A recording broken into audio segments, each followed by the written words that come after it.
بسم اللہ الرحمن الرحیم۔ السلام علیکم ناظرین، میں ہوں آپ کا ہوسٹ ارشد پرویز خان اور آپ دیکھ رہے ہیں انفو ڈائمنڈز یوٹیوب چینل۔ ناظرین، یوں تو دنیا میں شوبز کے کئی ستارے ایسے موجود ہیں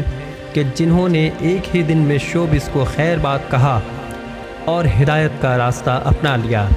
اسی طرح کے کئی ستارے اور کئی شخصیات ہمارے ملک پاکستان میں بھی موجود ہیں اور انہی میں سے ایک رابی پیرزادہ بھی ہیں۔ آج ہم آپ کو بتائیں گے کہ رابی پیرزادہ نے کس طرح شوبز کو چھوڑا اور ہدایت کے راستے پر چل پڑی۔ تو آئیے چلتے ہیں ہم اپنی آج کی ویڈیو کی طرف۔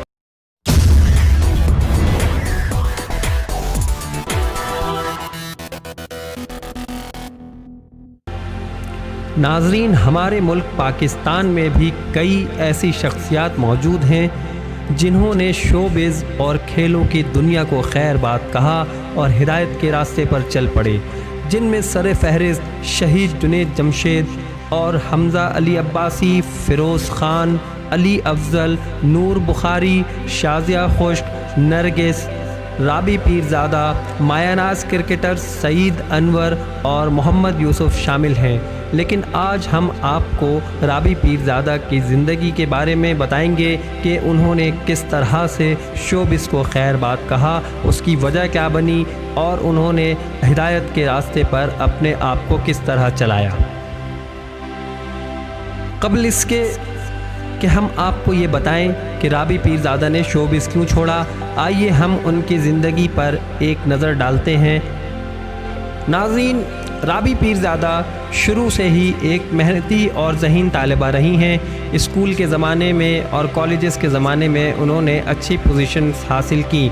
اور اسی طرح انہوں نے اپنے کیریئر کا آغاز 2005 میں ڈاڈی کوڑی کے گانے سے کیا۔ اس گانے کے بعد انہوں نے اپنی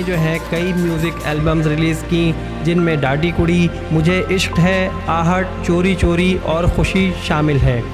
اس کے علاوہ ٹیلی ویژن کے کئی ڈراموں اور ٹاک شوز میں بھی انہوں نے کام کیا، جن میں فرینڈلی اپوزیشن، ویکینڈ ود رابی، قصہ کرسی کا، واٹس اپ ود رابی اور نور بی بی شامل ہیں۔ اس کے علاوہ رابی پیرزادہ نے 3 فلموں میں بھی کام کیا ہے، جن میں شور شرابہ، پیار کی FIR اور کورٹ میرج شامل ہیں۔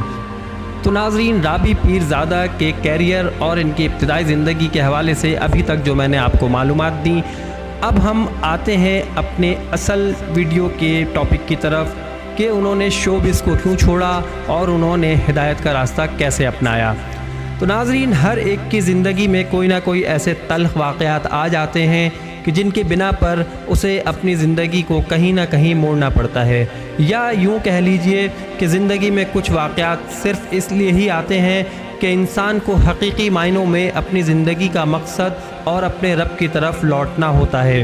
اسی طرح رابی پیرزادہ کی زندگی میں بھی ایک وقت ایسا آیا اور اسی تلخ واقعے کے بعد انہوں نے 4 نومبر 2019 کو شوبز کو خیر بات کہہ دیا اور ہدایت کے راستے کی طرف چل پڑی۔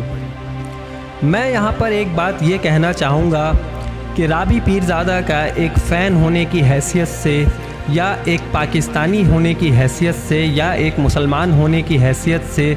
میں آپ لوگوں سے گزارش کرنا چاہوں گا کہ ہم سب کو چاہیے اور ہمارا فرض ہے، بلکہ ہماری ذمہ داری ہے کہ ہم کسی کی ماضی پر انگلی نہ اٹھائیں۔ ماضی چاہے جیسا بھی ہو، جب اللہ نے انسان سے کہا ہے کہ میں تمہاری توبہ کو سنتا ہوں اور قبول کرتا ہوں، تو اگر کوئی شخص اپنے گناہوں پر نادم اور شرمندہ ہو کر اللہ سے توبہ کرتا ہے اور توبہ کرنے کے بعد اللہ کے بتائے ہوئے راستے پر چلتا ہے، تو ہمیں اس کی حوصلہ افزائی کرنی چاہیے۔ لیکن بدقسمتی سے ہم ایسے معاشرے میں رہتے ہیں کہ جس معاشرے میں ہم صرف اور صرف ہم سب کی مثال اس مکھی جیسی ہے جو کہ انسان کے سارے صاف جسم کو چھوڑ کر صرف گندی جگہ پر ہی بیٹھتی ہے۔ تو ہم سب بھی انہی کاموں میں لگے ہوئے ہیں کہ ہم نے دیکھا ہے کہ رابی پیرزادہ کا فیوچر کیا ہے، ہم یہ نہیں دیکھ رہے ہیں، ہم یہ نہیں دیکھ رہے ہیں کہ رابی پیرزادہ نے اب کیا کرنا شروع کر دیا ہے۔ ہم صرف اور صرف ماضی کی تلخ تجربات اور ان تلخ یادوں کو بار بار دہراتے ہیں